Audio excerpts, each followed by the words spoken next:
সম্মানিত বন্ধুরা, আপনারা পবিত্র কাবায় কখনো এই ভুলটি করবেন না যেটি এই ভাইটি করেছিল।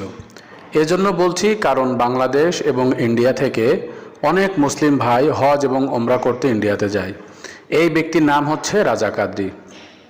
এই ভাই ভারত থেকে 2023 সালে ওমরা করতে গিয়েছিল। সেখানে যাওয়ার পর তিনি কাবার সামনে দাঁড়িয়ে অনেক ছবি তুলেছিল। তার মধ্যে একটি ছবি ছিল যেটি তাকে সমস্যায় ফেলে দিয়েছিল, আর সেটি ছিল এই ছবিটি।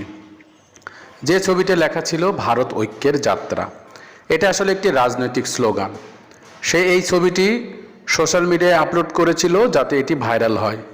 ছবিটি যখন ভাইরাল হয় তখন অনেকেই সৌদি অথরিটিকে কমপ্লেইন করেছিল।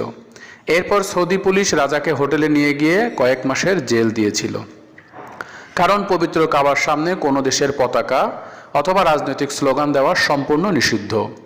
এই ভিডিওটি আপনারা বেশি বেশি করে শেয়ার